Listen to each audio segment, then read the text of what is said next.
ഉയിർപ്പുകാലം ഒന്നാം ചൊവ്വ. ഒന്നാം വായന. 1 ദിനവൃത്താന്തം 22 അധ്യായം 7 മുതൽ 13 വരെയുള്ള വാക്യങ്ങൾ. ദാവീദ് സോളമനോട് പറഞ്ഞു, മകനെ, എന്റെ ദൈവമായ കർത്താവിന്റെ നാമത്തിന് ആലയം പണിയണമെന്ന് എനിക്ക് ആഗ്രഹമുണ്ടായിരുന്നു. എന്നാൽ കർത്താവ് എന്നോട് അരുൾ ചെയ്തു, നീ ഏറെ രക്തം ചിന്തി ധാരാളം യുദ്ധങ്ങളും നടത്തി. നീ എന്റെ മുൻപിൽ ഇത്രയേറെ രക്തമൊഴുക്കിയതിനാൽ നീ എനിക്ക് ആലയം പണിയുകയില്ല. നിനക്ക് ഒരു പുത്രൻ ജനിക്കും, അവന്റെ ഭരണം സമാധാനപൂർണമായിരിക്കും. ചുറ്റുമുള്ള ശത്രുക്കളിൽ നിന്ന് ഞാൻ അവന് സമാധാനം നൽകും. അവന്റെ നാമം സോളമൻ എന്നായിരിക്കും. അവന്റെ കാലത്ത് ശാന്തിയും സമാധാനവും ഞാൻ ഇസ്രായേലിന് നൽകും. അവൻ എന്റെ നാമത്തിന് ആലയം പണിയും.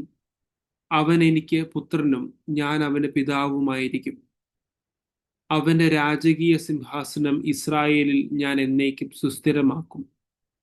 മകനെ, കർത്താവ് നിന്നോടുകൂടെ ഉണ്ടായിരിക്കട്ടെ.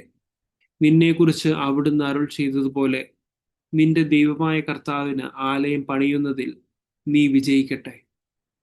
ഇസ്രായേലിന്റെ ഭരണം അവിടുന്ന് നിന്നെ ഏൽപ്പിക്കുമ്പോൾ നിന്റെ ദൈവമായ കർത്താവിന്റെ കൽപ്പനകൾ അനുസരിക്കുന്നതിന് നിനക്ക് വിവേകവും അറിവും അവിടുന്ന് പ്രദാനം ചെയ്യട്ടെ. കർത്താവ് മോശ വഴി ഇസ്രായേലിന് നൽകിയ കൽപ്പനകളും നിയമങ്ങളും ശ്രദ്ധാപൂർവം പാലിച്ചാൽ നിനക്ക് ഐശ്വര്യം ഉണ്ടാകും. ശക്തനും ധീരനുമായിരിക്കുക, ഭയപ്പെടുകയോ പരിഭ്രമിക്കുകയോ ചെയ്യരുത്. രണ്ടാം വായന. സഖറിയ പ്രവാചകന്റെ പുസ്തകത്തിൽ നിന്ന് 8 അധ്യായം 11 മുതൽ 17 വരെയുള്ള വാക്യങ്ങൾ. സൈന്യങ്ങളുടെ കർത്താവ് അരുൾ ചെയ്യുന്നു, ഞാൻ ഇപ്പോൾ ഈ ജനത്തിൽ അവശേഷിക്കുന്നവരോട് മുൻകാലങ്ങളിലെ പോലെ വർത്തിക്കുകയില്ല. ഞാൻ സമാധാനം വിതയ്ക്കും, മുന്തിരി ഫലം നൽകും, നിലം വിളവ് നൽകും, ആകാശം മഞ്ഞു പൊഴിക്കും. ഈ ജനത്തിൽ അവശേഷിക്കുന്നവർ ഇതെല്ലാം അവകാശമാക്കാൻ ഞാൻ ഇടയാക്കും. യൂദാ ഭവനമേ, ഇസ്രായേൽ ഭവനമേ, നിങ്ങൾ ജനതകളുടെ ഇടയിൽ ശാപമായിരുന്നതുപോലെ ഞാൻ നിങ്ങളെ രക്ഷിച്ച് അനുഗ്രഹമാക്കും. ഭയപ്പെടേണ്ട, കരുത്താർജിക്കുവിൻ. സൈന്യങ്ങളുടെ കർത്താവ് അരുൾ ചെയ്യുന്നു, നിങ്ങളുടെ പിതാക്കന്മാർ എന്നെ പ്രകോപിപ്പിച്ചപ്പോൾ ഞാൻ നിങ്ങളെ ശിക്ഷിക്കാൻ തീരുമാനിക്കുകയും അതിന് ഇളവ് വരുത്താതിരിക്കുകയും ചെയ്തതുപോലെ ഈ നാളിൽ ഞാൻ ജെറുസലേമിനും യൂദാ ഭവനത്തിനും നന്മ വരുത്താൻ ഉറച്ചിരിക്കുന്നു. ഭയപ്പെടേണ്ട, സൈന്യങ്ങളുടെ കർത്താവ് അരുൾ ചെയ്യുന്നു. ഇതാണ് നിങ്ങൾ ചെയ്യേണ്ടത്. പരസ്പരം സത്യം പറയുക, നഗര കവാടങ്ങളിൽ സത്യസന്ധമായി ന്യായം വിധിക്കുക. അങ്ങനെ സമാധാനം പാലിക്കുക. പരസ്പരം തിന്മ നിരൂപിക്കരുത്. കള്ളസത്യത്തിൽ ഇഷ്ടം തോന്നരുത്. ഞാൻ ഇവ വെറുക്കുന്നു, കർത്താവ് അരുൾ ചെയ്യുന്നു. മൂന്നാം വായന. പൗലോസ്ലീഹ കൊളോസോസിലെ സഭയ്ക്കെഴുതിയ ലേഖനം 1 അധ്യായം 15 മുതൽ 22 വരെയുള്ള വാക്യങ്ങൾ.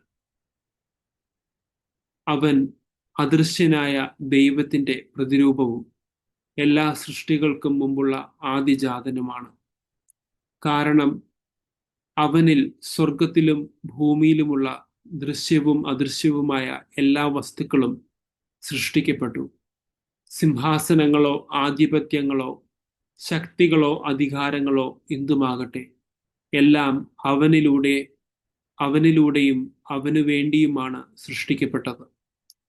അവനാണ് എല്ലാറ്റിനും മുമ്പുള്ളവൻ. അവനിൽ സമസ്തവും സ്ഥിതി ചെയ്യുന്നു. അവൻ സഭയാകുന്ന ശരീരത്തിന്റെ ശിരസ്സാണ്. അവൻ എല്ലാറ്റിൻ്റെയും ആരംഭവും മരിച്ചവരിൽ നിന്നുള്ള ആദിജാതനുമാണ്. ഇങ്ങനെ എല്ലാ കാര്യങ്ങളിലും അവൻ പ്രഥമസ്ഥാനീയനായി. എന്തെന്നാൽ അവനിൽ സർവ സമ്പൂർണതയും നിവസിക്കണമെന്ന് ദൈവം തിരുമനസ്സായി. സ്വർഗത്തിലും ഭൂമിയിലുമുള്ള എല്ലാ വസ്തുക്കളെയും അവനിലൂടെ അവിടുന്ന് തന്നോട് രഞ്ജിപ്പിക്കുകയും അവൻ കുരിശിൽ ചിന്തിയ രക്തം വഴി സമാധാനം സ്ഥാപിക്കുകയും ചെയ്തു. ഒരിക്കൽ നിങ്ങൾ ദൈവത്തിൽ നിന്ന് അകന്ന് ജീവിക്കുന്നവരും